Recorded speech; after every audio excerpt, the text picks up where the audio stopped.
नमस्कार. अण्णाभाऊ साठे लिखित फकीरा या कादंबरीचं वाचन आपण ऐकत आहोत. आत्तापर्यंत आपण 14 भागांचं वाचन ऐकलेलं आहे.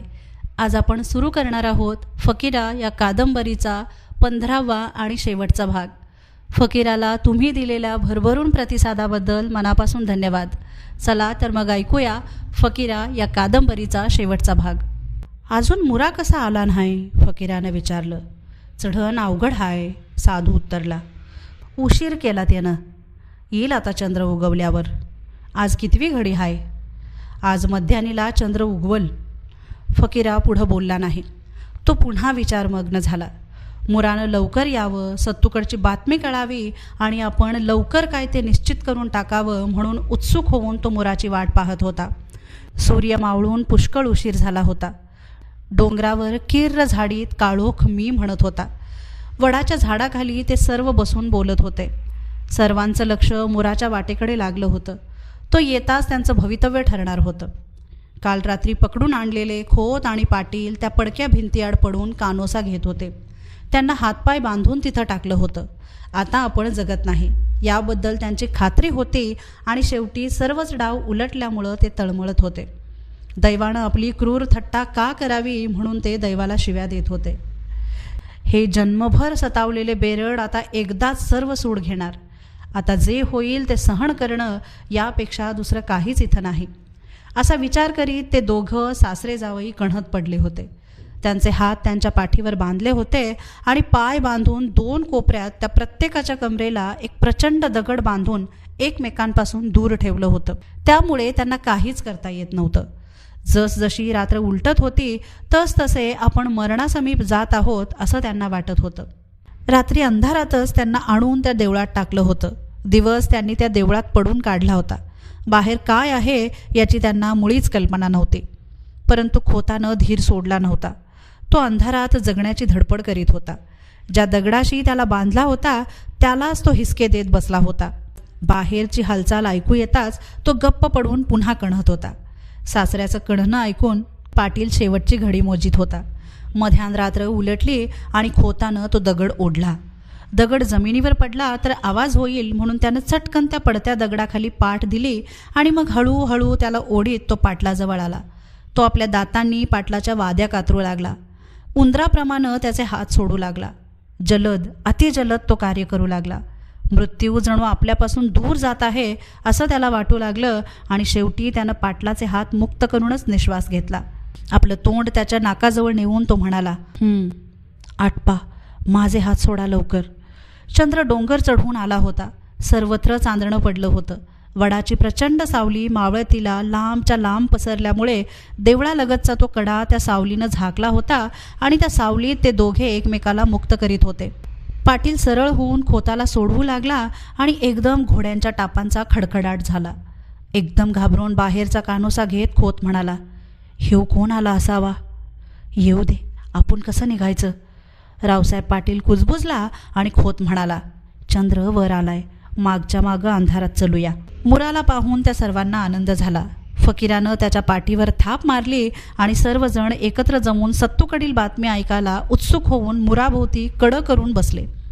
हळू आवाजात मुरा म्हणाला, कबीरा, चौघुला आणि पवार फौजदारांनी सत्तूला चारी बाजूनं कोंडलाय. टक्कुरं खाजवाय त्याला फुरसत नाही. छावणीकडं सरकण्यासाठी तो धडपडतोय पण काय जमना. तवा गोंधळ्यानं मला निरोप दिला की तुम्ही चला.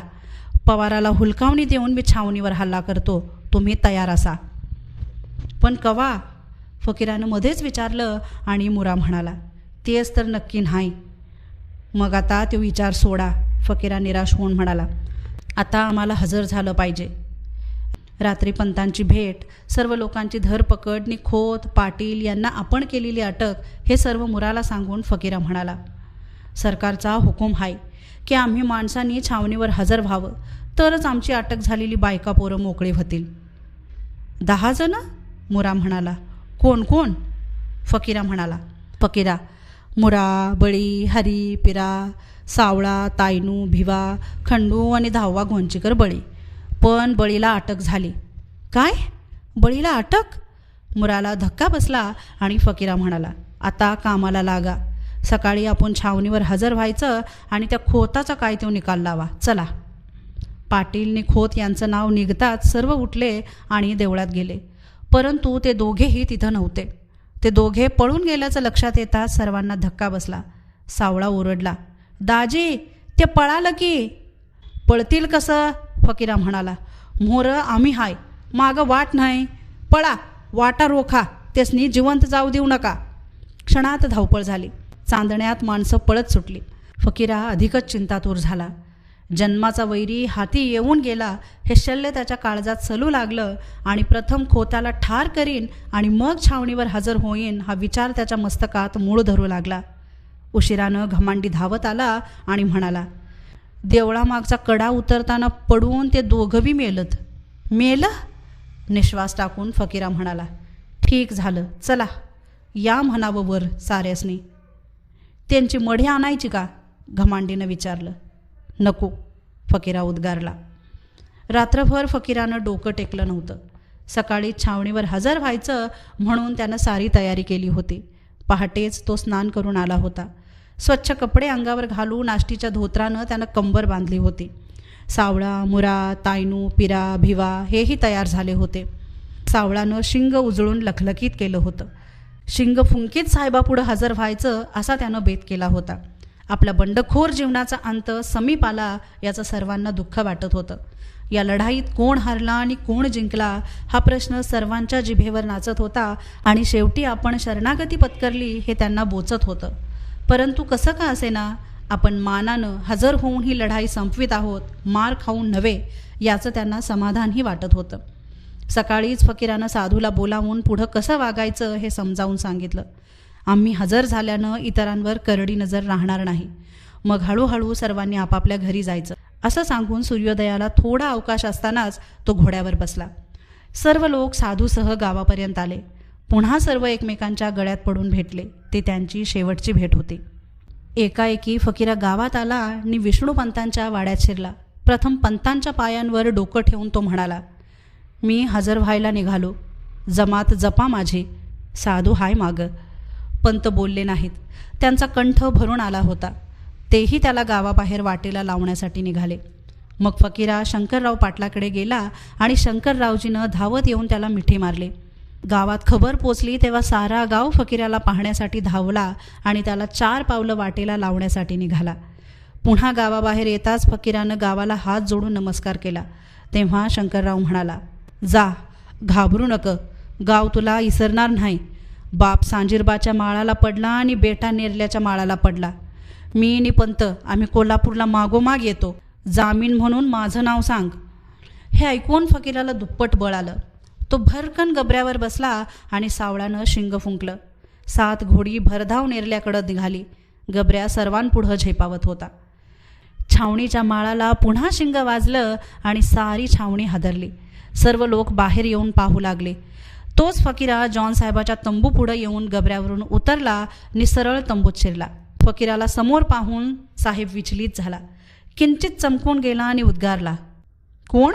फकीरा रानूजी मांग. पुढं साहेब बोलला नाही.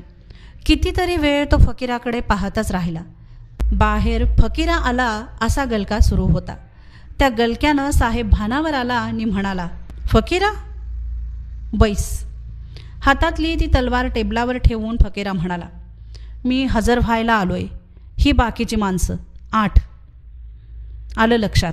साहेब हर्षभरीत होऊन म्हणाला, हजर होऊन तो मोठं शहाणपण दाखवलं आहेस. ठीक, बैस ना. पण साहेब, फकीरा म्हणाला, ह्या बेगुणा लोकांनी अटक करून त्यासनी दावणी लावून तुम्ही शहाणपणा दावला नाही. मग काय करणार? साहेब म्हणाला, जर तुम्हीच आमच्या जागी असता तर तुम्ही काय केलं असतं? आम्ही? फकीरा म्हणाला, आम्ही अशी तुमची पोरं बाळं दावणीला लावली नसती तर तुमचा तानपट्टा काढून तुम्हासनी घोड्यांच्या टापांखाली तुडवून मारलं असतं. हे ऐकून साहेब गंभीर झाला. टेबलावरची ती तलवार उचलून तिची धार पाहत त्यानं खांदे उडवले आणि विषय बदलून तो म्हणाला, ही तलवार कुठं मिळाली? ही तलवार माझ्या पूर्वजाला शिवाजीराजानं दिली.